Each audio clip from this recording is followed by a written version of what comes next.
nation, your province, your southern Alberta. From the heart of Lethbridge, it's Bridge City News Weekend Edition with Jeanette Rocher. Hello and thanks for joining us. The 2022-23 Alberta budget was tabled this week. Finance Minister Travis Toews says the financial books in our province have improved dramatically and we now have a balanced budget. Many attribute that to the high price of oil right now, which is hovering over $90 US per barrel. Toews says Alberta's net debt to GDP ratio went from 24.5% last year to 18.3% this year. He says Alberta has one of the lowest net to GDP ratios in the country. Toews says the province was also able to secure $400 million more in corporate tax revenue to help our bottom line. He says with the province adding an additional 33,000 jobs, employment is expected to grow by an extra 4%. This week also saw the province lay out its agenda for the coming fiscal year during a throne speech Tuesday. Changes to the Police Act, education, carbon tax, and healthcare were at the forefront of discussion. Despite Alberta having one of the best funded healthcare systems in the world, the COVID-19 pandemic revealed shortcomings, such as the number of people on waiting lists for surgeries. During Tuesday's throne speech, Alberta's Lieutenant Governor announced that the province will attempt to improve the number of surgeries performed. To do so, the government will accelerate the Alberta Surgical Initiative, significantly increasing the number of surgeries performed in chartered surgical facilities in order to reduce wait times that have grown during COVID. Major capital investments will expand and modernize hospital capacity, including completion of the Calgary Cancer Care Centre and historic expansion of the Red Deer Regional Hospital and expansion of Edmonton's Neuroscience and Mental Health Institute.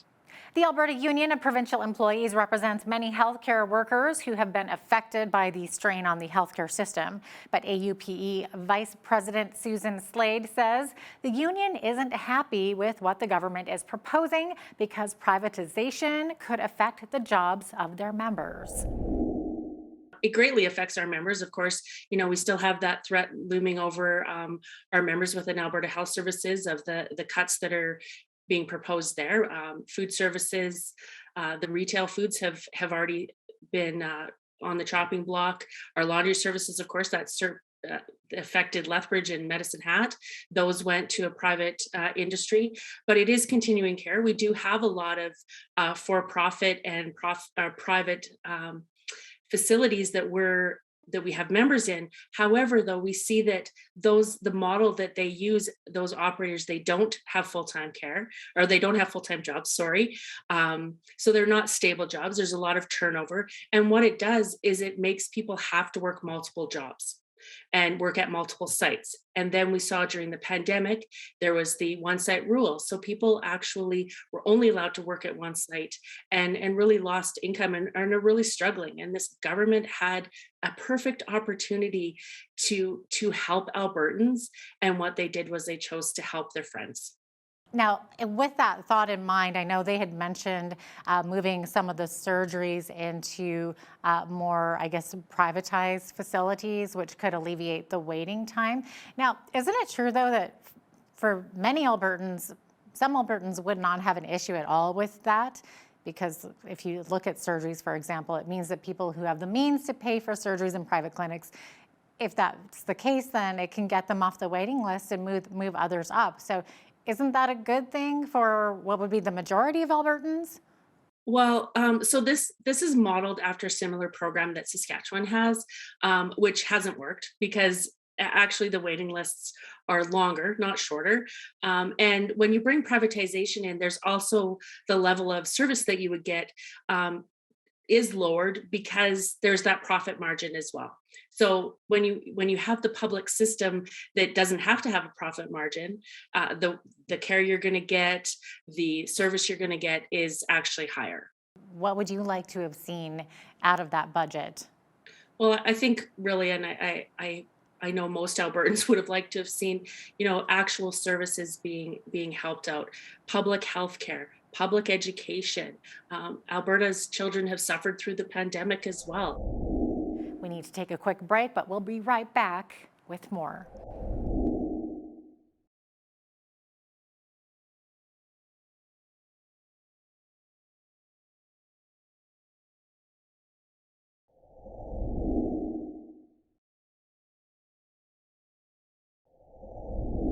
Welcome back. Workers in Alberta's disability sector say they are having a staffing crisis. According to the Alberta Disability Workers Association, staff have not received a wage increase in close to 8 years. They're calling on the province to raise wages of community disability support workers by 25%. Video journalist Naveen Day spoke with one couple who says they simply don't feel valued. The rise of cost of living can often be crushing, especially when the last time your wage was increased was back in 2014. Meet Tim and Leanne Meyer. Both work in the disability sector and are passionate for what they do. I've been in this field for 16 years. I'm a long-term staff at my current employment. My husband is also in this same field. And I've been in the field for 20 plus years, and I've loved every single minute of it.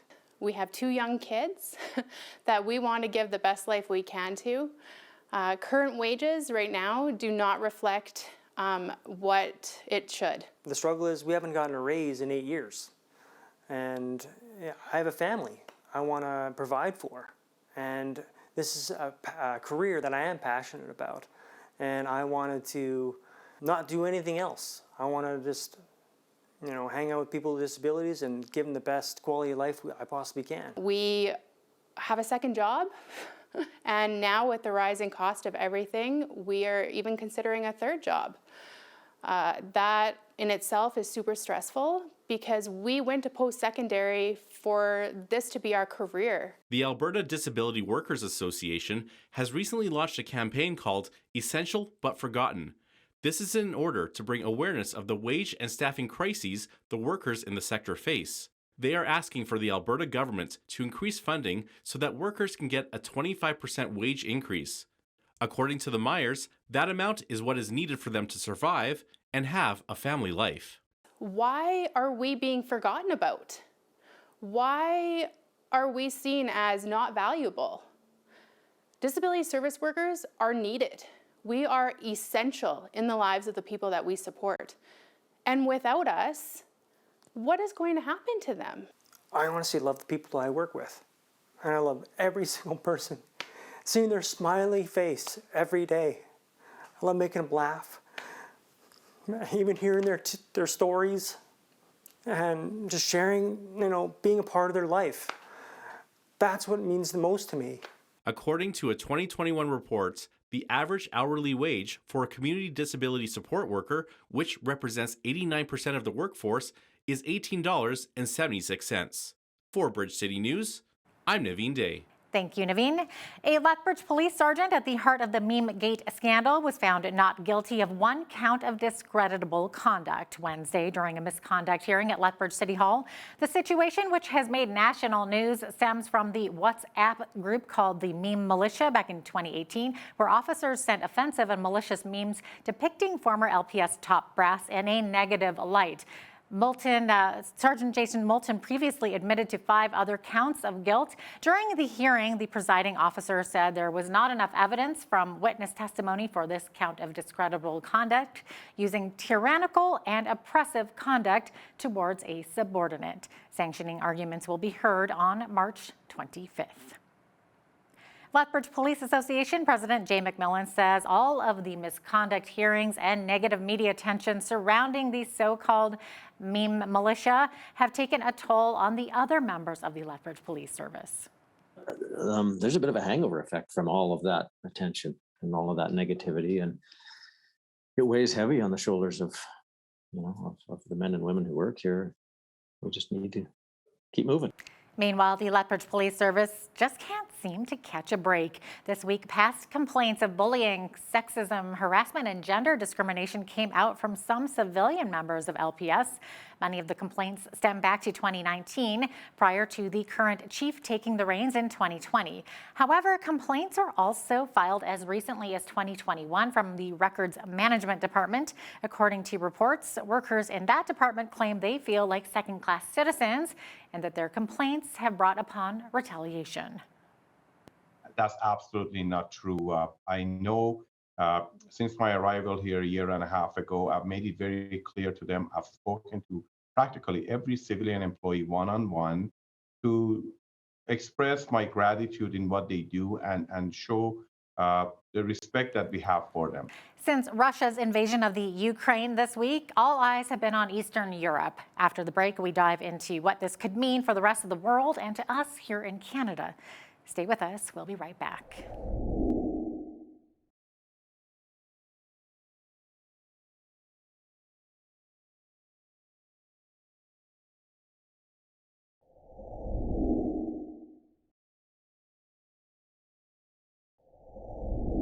Welcome back. Well, the eyes of the world have been on Eastern Europe this week, but could Russia's invasion of Ukraine escalate into a full-scale world war? Well, my next guest is a professor of Russian and East European history at the University of Alberta. Dr. David Marples joined me from Edmonton earlier this week to discuss his perspective on the world's most recent conflict. How far do you think this conflict will go? Will other countries get involved? I've heard some even say that we could be on the brink of World War III. Is it that serious? Well, I was listening to President Biden about an hour or so ago, and he said on no account would NATO forces enter this conflict, that they would do all they can to aid Ukraine with defensive weapons, but there would not be any intrusion of NATO forces into the battlefield. And I think that's probably what will happen. I cannot imagine that there would be intervention. It is possible, I suppose, that the war could spill over the border, perhaps into Poland. But I kind of doubt that would happen, because I think Russians are being careful, at least so far, to hit military targets and to focus on major Ukrainian cities, particularly Kiev and Kharkiv. So I think it's unlikely that it would develop into a third world war. Mm-hmm. And yet, Biden has been quite strong. He's taken quite a strong line. And as far as sanctions go, he probably couldn't do a lot more than he has done. But at the same time, it seems pathetically inadequate given what the Russians are doing in Ukraine. And I think many Ukrainians feel the same way. Yeah. And what about for us here in North America? What does it mean for us? What does it mean for the rest of the world right now? How is it going to affect us? Will it affect oil and gas prices, the stock market, for example? Yeah, and in different ways. I mean, the oil prices have already begun to skyrocket, whereas the stock market has begun to fall. And in Russia, it's had a catastrophic fall, as has the Russian ruble against the US dollar, is now at its lowest level ever since the ruble became exchangeable. So those things are already happening. But I think on a more serious note, mm-hmm. China has stood by Russia on this one, and China's got its own territorial demands on Taiwan, and Hong Kong, I would say, would also fall into that same category. And the logic is, if this succeeds, there may be a tendency for powerful states to take it into their own hands to carve out bits of neighbors' territory, which hasn't really happened since the Second World War. We've not had any major border changes in Europe since the Second World War. The state of Kosovo was formed in 2008, but that was an exception. And all the border changes that have taken place have been due to Russian interventions in Moldova, in Georgia, and in Ukraine. So I think this is a bigger step by Russia. They're not just trying to annex or grant independence to the eastern territories of the Donbass that have declared independence. They are trying to occupy key regions of Ukraine, and I suspect quite strongly that the goal is to replace the Ukrainian government in Kiev with something a little bit more amenable to Russia, put some pro-Russian opposition figures in power there, so that these leaders can then make a firm commitment that Ukraine will be part of the Russian sphere, that it will never join NATO, and probably that it will never join the European Union either. So I think that's basically why there's a broader danger today of what could happen if everyone just sits back and accepts this and watches while Ukraine is sort of brought to a standstill and its government replaced. And I think there's plenty of hope long-term that this could happen, because I think it's almost impossible for Russia to control Ukraine indefinitely if the population is totally opposed to Russian rule.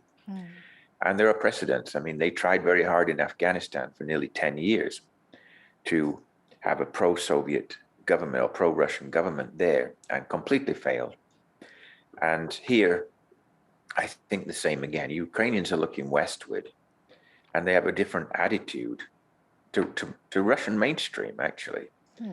They travel more widely than Russians. They see their future as in Europe. We need to take a quick break, but when we come back, we hear more from David Marbles. Putin has always looked for opportunities to divide EU members.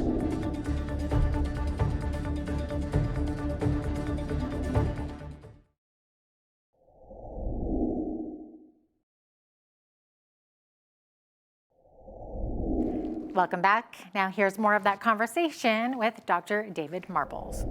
So there is some political rhetoric going around that this military action between Russia and Ukraine is an attempt by Vladimir Putin to destabilize the powers in Europe. What do you say about this suggestion?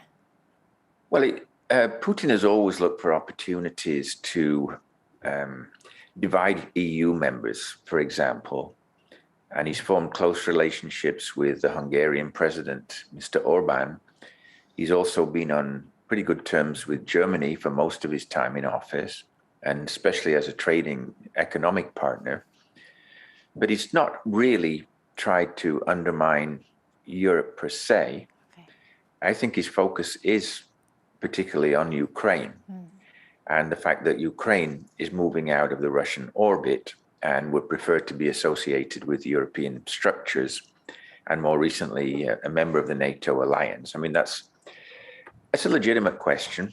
I think if you're dealing with a Central European state of 44 million people, but at the same time, it's a democratic state which has determined its own direction, and that direction is not the same direction that Russia has been pursuing since Putin took power, which has been to reverse a lot of the things that happened back in the early 1990s.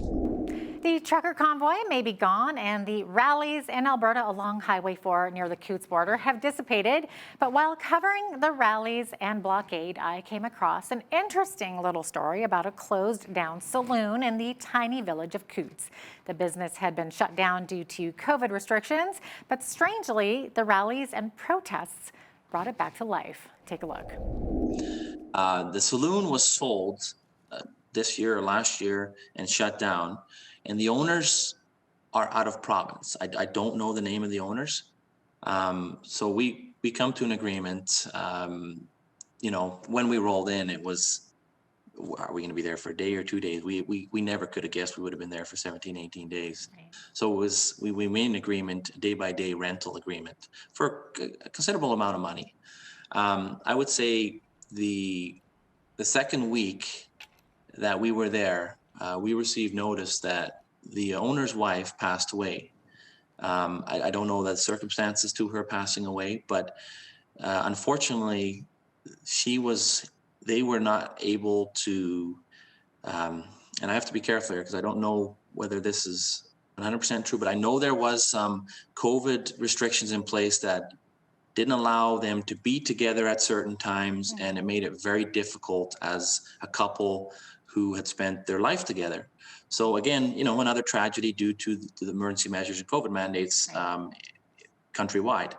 Now, her dying breath, and there's a bit of a saying we had, and it's not just Coots, it's everywhere. It's hold the line, you know, don't move, no violence, but hold the line.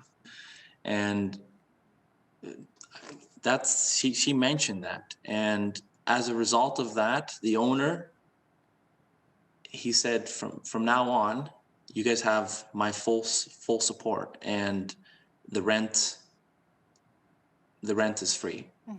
So just such a touching story, right? How this movement connected with people all over the world, all over the country.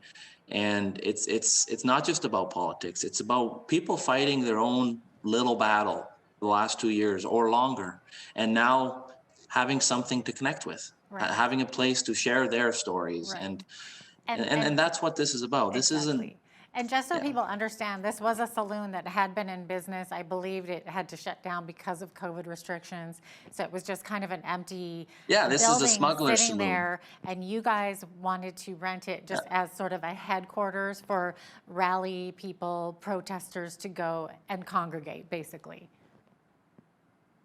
Yeah, a kitchen. It was the meeting hall. It was the eating hall. It was, you know, the first week it was -26. It was a warm place.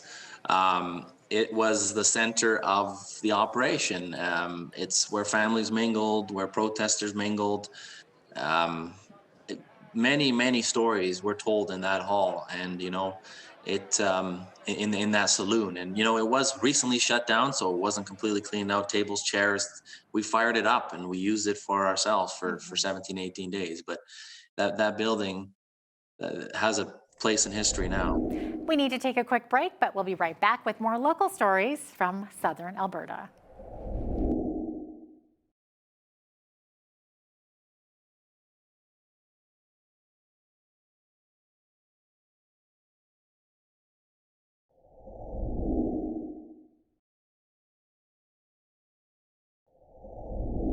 Welcome back. A Lethbridge man says he should not be here today after suffering a massive heart attack over 3 years ago that severely damaged his heart. Thanks, however, to a team of doctors and nurses, he's alive today. Angela Stewart caught up with Tony DEYS on how he's doing following an event that almost claimed his life. The heart attack happened probably around 9 o'clock Sunday night. December 15th of 2019, the day Lethbridge resident Tony DEYS will remember forever. I was playing hockey and took a couple of shifts, then had a hard time catching my breath. I ended up, in the bathroom stall having my heart attack. DEYS says his heart attack was massive. My heart stopped 3 times at the rink and twice more.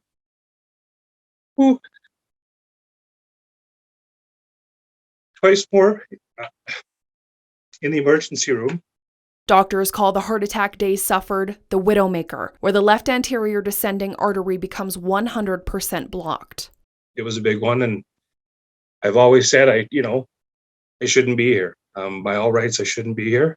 February has been sort of accepted that it's a great time to focus on heart health. DEYS says prior to his attack, no immediate signs jumped out to him. And according to the Heart and Stroke Foundation of Canada, it's best to keep in contact with your healthcare team, and making healthy lifestyle choices is a major part of mitigating those risk factors. The foundation says signs of a heart attack can vary and may be different for men and women, but it's about 53% of women who actually experience heart attack symptoms and have them go unrecognized. For DEYS, he says there are some lingering things he's been dealing with. We're trying to figure that stuff out, and part of that is meds, and part of that is a damaged heart. Overall, it's a healthier guy who's here. For Bridge City News, I'm Angela Stewart.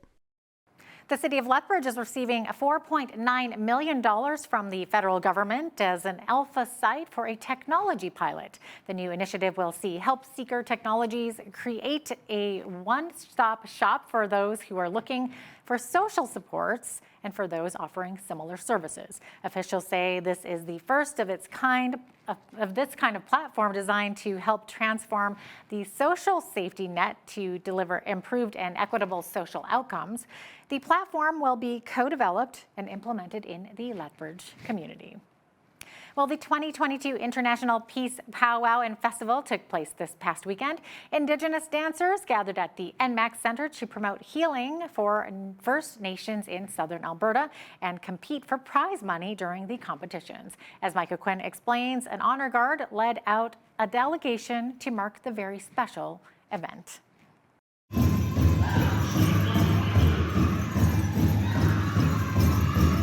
Over 300 Indigenous dancers made their way to Lethbridge from across Canada and the United States for the 2022 International Peace Powwow and Festival. There was a wide assortment of categories that dancers of various ages competed in. You know, tiny tots right up into golden age. You have your traditional dancers, you have your grass dancers, you have your fancy dancers, you have your jingle dress dancers. And it's just a collaboration of all these artistic people and the drummers that are collaborating just on the go. Sophie White wears a jingle dress and performed a special contemporary jingle dance. The story behind the dress is one of healing. The jingles that we wear, that's these here, they're made out of tobacco lids. So they had to find something that represented the sound of the rain. And so when the lady had danced in that dress, that was a healing dance, she was sick. And then when she danced in that dress, she had become well. So wearing this dress, like if somebody came up to me and said, "Can you do some prayers for me?" And so when I do that dance, then I could pray over that person and their families and, you know, just anybody out there. Keep us safe, keep us healthy, keep us strong. Lethbridge Mayor Blaine Higgin received his very own Blackfoot name at the Peace Powwow. Higgin said it was humbling to accept such an honor. It's been something I know my mom and I have come to this event for years and years. And so it means kind person, and it's Iginapidapi is the pronunciation. And so it's quite a privilege and an honor to receive a name like this. Capacity was limited at 50%, and the restrictions exemption program was dropped along with QR codes. For Bridge City News, I'm Micah Quinn. After the break, we have a special interview with former Pastor Abe Block about the spiritual care available for seniors in our community. Keep it right here.